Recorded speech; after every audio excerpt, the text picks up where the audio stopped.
sem uma justificativa plausível. O que nós vemos é uma mensagem muito clara do sistema de poder no Brasil. Quem ousar enfrentar os grandes poderosos, os donos do poder no Brasil, vai pagar com a sua vida, com o seu patrimônio, com o seu cargo, com o seu salário, com tudo. Sejam todos bem-vindos ao nosso canal. Estamos recheados de notícias importantes para vocês que acabou de sair. Vocês acreditam que ele, Alexandre de Moraes, na verdade, está dizendo que isso é uma organização criminosa? Como vocês podem perceber, o vídeo de hoje realmente está imperdível. Fora que nós ainda temos declarações fortíssimas de um ex-procurador da Lava Jato, aonde ele vai trazer com riquezas de detalhes essas informações, novas informações que ele, o jornalista da Folha, vem fazendo o que prometeu. São 6 GB, portanto, é só a ponta do iceberg.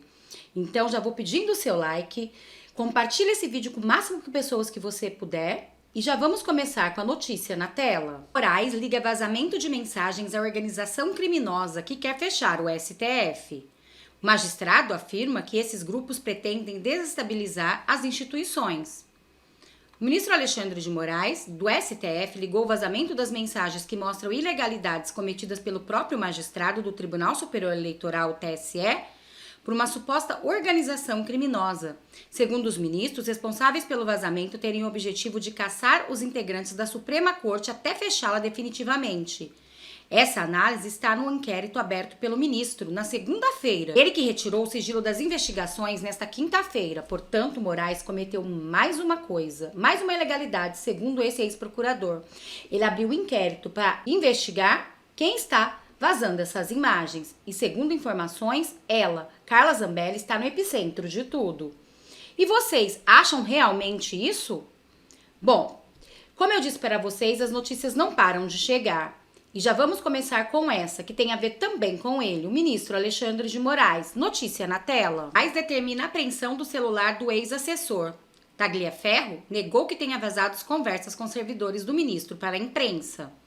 Nesta quinta-feira, dia 22, o ministro Alexandre de Moraes, do Supremo Tribunal Federal, determinou a apreensão do celular do ex-chefe do órgão de combate à desinformação do Tribunal Eleitoral TSE, Eduardo Tagliaferro.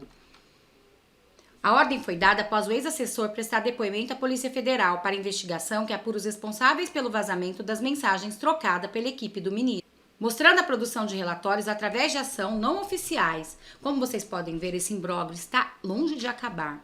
O ministro está revoltado, achando que foi traído, quer ver o celular do seu ex-assessor e isso ainda vai dar muito pano para a manga. E em uma entrevista exclusiva na revista Oeste, ele, o ex-procurador da Lava Jato, Deltan Dallagnol, que foi crucial para a prisão de Luiz Inácio Lula da Silva do PT, resolveu quebrar o silêncio e revelar tudo o que está por trás dessas mensagens de Moraes. Assim, o Ministério Público pode ignorar ou discordar da palavra da polícia e promover o arquivamento perante o ministro Alexandre de Moraes, pode arquivar, encerrando as investigações em relação a todos. O que, mais uma vez, vai só comprovar o nosso ponto, que é um ministro que pratica arbitrariedades e que escolhe os seus alvos, como, aliás, a Vaza Toga mostrou quando, por exemplo, existiam várias manifestações e posts sobre o que estava acontecendo em Nova York e ele mandou selecionar especificamente a Carla Zambelli e o Alan dos Santos. Não foi que ele disse, veja quais posts são criminosos ou não e vamos buscar os criminosos. Não. O ministro só quer do Alan dos Santos e da Zambelli, mostrando mais uma vez direcionamento, escolha de alvos e que ele partia das pessoas para buscar fatos. O que é uma perseguição e quando é contra a direita, quando tem o caráter ideológico, é uma perseguição. Parece que bateu no teto, inclusive daqueles que se fizeram de cegos a todas essas ilegalidades.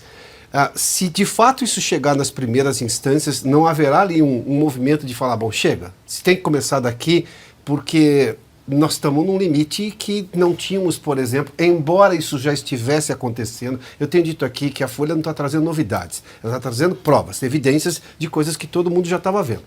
Teve o grupo que quis enxergar e teve o grupo que quis se fazer de cego, por conveniência, enfim, é problema. Mas você não acredita que lá, se isso acontecer, vai haver um movimento de baixo para cima para depurar a justiça? Porque de cima para baixo a justiça hoje está achincalhada. Está achincalhada, sim. A primeira instância ainda é majoritariamente técnica e correta. Agora, Piotr, olha o contexto.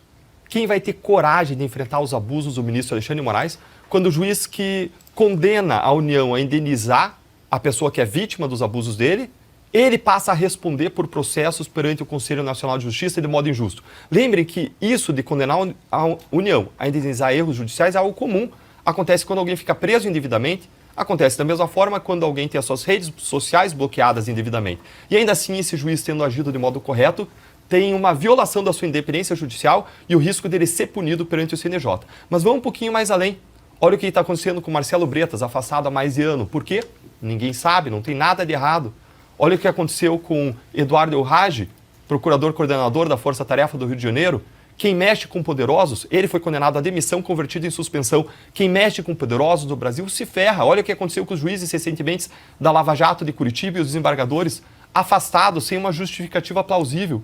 O que nós vemos é uma mensagem muito clara do sistema de poder no Brasil. Quem ousar enfrentar os grandes poderosos, os donos do poder no Brasil, vai pagar com a sua vida, com o seu patrimônio, com o seu cargo, com o seu salário, com tudo. Com tudo. É isso que a gente vê. Então a gente vive um ambiente de supressão. Mais uma pergunta, quantos procuradores e juízes deram entrevista nos 10 anos da Lava Jato, fora eu que saí do Ministério Público? Sabem quantos? 0, nenhum, tá todo mundo com medo. Eu conversei com uma juíza, colega minha do Judiciário Estadual do Paraná, e eu perguntei para ela o que se estava comentando, qual era o clima em relação ao que estava acontecendo dentro do Judiciário. Ela é bem articulada, conversa com muita gente, é uma pessoa expansiva. Ela disse, Deltan, ninguém fala nada, tá todo mundo com medo. Esse é o ambiente que a gente vive hoje no Judiciário. Vamos lembrar também que um auditor da Receita Federal, que decidiu investigar corretamente mais de 100 grandes autoridades do país, envolvendo inclusive 2 famílias de ministros do STF, começou a investigação e o que aconteceu com ele? Numa canetada do inquérito dos fake news, ele foi afastado do cargo, ele e um outro auditor, e ficou meses afastado do cargo, mesmo provando que a atuação dele era regular e correta. Então, o Supremo Tribunal Federal não tem mais nenhum limite. Se for para alguém colocar limite dele, tem que ser alguém que tenha igual poder, igual força. É eventualmente um Senado Federal. É eventualmente o Procurador-Geral da República, que já mostrou que não vai fazer, porque chegou ao cargo indicado pelo próprio Moraes e escolhido por Lula. Mas o Senado Federal é nosso último bastião, é nossa última resistência. E se os senadores se mantiverem silentes, o que a gente tem que fazer é trocar quem está no Senado em 2026. Silvio. Deputado, prazer recebê-lo aqui mais uma vez. Muito se falou aqui sobre o inquérito do fim do mundo, das fake news, o 4781, inquérito de 2.000 dias, que, aliás, ele é ilegal no seu nascedouro. O próprio ex-ministro do Supremo Tribunal Federal, Marco Aurélio Mello, disse isso, narrou como foi aberto esse inquérito, à época pelo Dias Toffoli, que não sorteou quem conduziria o inquérito, entregou o inquérito a Alexandre de Moraes. O próprio ministro Marco Aurélio disse isso numa entrevista, aliás, em mais de uma. Mas o que tem chamado também a atenção é o uso do Tribunal Superior Eleitoral para produzir provas, para produzir elementos que abasteceram esse inquérito no Supremo Tribunal Federal. E aí você tem uma completa confusão de 2 tribunais independentes. E o ministro Alexandre de Moraes disse, eu não precisava me auto-oficiar. Ou seja, a ilegalidade aqui, ela passa inclusive pela estrutura do judiciário, numa mistura que, se não for corrigida, alertada e imediatamente apontada como ilegalidade, não como erro, ilegalidade, eu temo pelo futuro, porque queremos novas eleições a cada 2 anos no Brasil, mas não queremos uma Gestapo funcionando. Ele exercia o poder de polícia, o TSE exercia o poder de polícia, a gente tem que separar o que é certo e o que é errado. A questão não é ele exercer o poder de polícia, o TSE tem a competência para exercer o poder de polícia e ele, como presidente do TSE, ele podia ordenar o começo de investigações. O problema não é esse. O problema é quando ele, com outro chapéu, o chapéu de julgador, não mais de autoridade administrativa do TSE, mas agora o chapéu de julgador do STF, quando ele pega e ele, a partir do Supremo Tribunal Federal, manda começar as investigações, e quando ele manda começar investigações, ele está aí sim violando o artigo 3º do Código de Processo Penal, que fala que o juiz não pode começar investigações, ele não pode produzir provas para começar investigações, então ele está violando regras de imparcialidade, regras que tornam ele suspeito, que tornam ele impedido para atuar no caso. E aí, para esconder essa suspeição, para ele garantir que não só ele começou a investigação, mas ele vai julgar o caso, eles escondiam essa suspeição fraudando os relatórios. E quando eles fraudam os relatórios para esconder o Alexandre de Moraes, aí tem indícios de falsidade documental. Mas mais, existem indícios de que eles escolhiam os alvos. Aí você fornece indícios de outro crime de prevaricação. E quando eles escondem isso nos relatórios, e ele ainda assim vai e atua, ele está atuando de forma suspeita ou impedida, o que caracteriza um crime de responsabilidade do artigo 39 da lei de impeachment, que é quando o ministro atua, mesmo sendo suspeito ou impedido. Agora, gente, para além desses indícios de suspeição consistentes na abertura do inquérito, veio uma chuva de outros casos de suspeição, uma chuva. Imagine se o Moro e o Deltan, na Lava Jato, tivessem a seguinte conversa. Vamos esclarecer, não aconteceu essa conversa, mas imagine. Hipotética. Hipotético, só para teste. Imagine se Moro virasse e dissesse, eu quero pegar o Lula. Esse Lula é um bandido. Aí Deltan virasse e dissesse, não encontrei aqui nenhuma irregularidade. Simplesmente ele fez o trabalho dele. E aí o Moro olhasse e falasse, use a sua criatividade. Use a sua criatividade. E se esse diálogo viesse à tona, o que tinha acontecido comigo? O que tinha acontecido com o Moro? O que tinha acontecido com qualquer pessoa que atua na justiça? Nós seríamos enforcados em praça pública, teríamos perdido o cargo, teria uma revolução. Esses falsos garantistas que falsamente estão defendendo o direito de defesa, mas são grandes hipócritas, lambedores de botas de poderosos, eles estariam gritando com todas as vozes a sua garganta de modo estridente. Mas quando o ministro Alexandre de Moraes fez exatamente isso, ele se silencia. A gente viu nessas mensagens que vieram à tona dizendo ele quer pegar o Eduardo Bolsonaro. Eduardo Bolsonaro é um bandido. A gente viu outros investigados sendo chamados de idiota. A gente viu outros ainda em relação a outros se dizer, olha, vamos mandar os jagunços para pegar. É claro que isso aí era um desabafo, mas isso mostra o estado de animosidade, a quebra de dever de imparcialidade, que não existia uma independência em relação aos casos dos próprios braços do ministro Alexandre de Moraes estavam julgando esses casos. E aí, em relação à Revista Oeste, quando o chefe do setor de combate à desinformação diz que não achei nada, eles estão só fazendo o seu trabalho, matérias jornalísticas, aí exerça a sua criatividade, ou seja, se você não achar, invente, porque eles são nossos alvos. Existe uma escolha pré-definida. Lembre o que aconteceu também nessas mensagens em relação a um grande grupo de bolsonaristas, que a ordem foi, procure alguma coisa nas redes sociais dessas pessoas para nós multarmos, eram todos do bolsonarismo.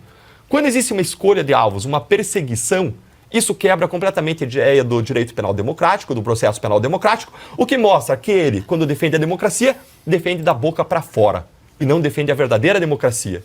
E aí, depois de escolher os alvos, eles vão atrás de provas e de coisas que possam usar para ferrar essas pessoas, para punir, para afastar. E quando você faz isso de modo direcionado por razões políticas, com critérios políticos, é um caso evidente de perseguição política. É o maior escândalo do judiciário brasileiro de toda a história. Deltan, vamos para o telão, direto da Flórida, Rodrigo Constantino. Esses áudios vazados ainda tem muito a aparecer. Segundo Deltan Dallagnol, é sim passível de impeachment e coloca Alexandre de Moraes realmente contra a parede. O que será que tem mais por vir? Esta novela está longe de acabar. Então, fica comigo sempre aqui que eu vou trazer tudo para vocês. Muito obrigada a todos, até o nosso próximo encontro.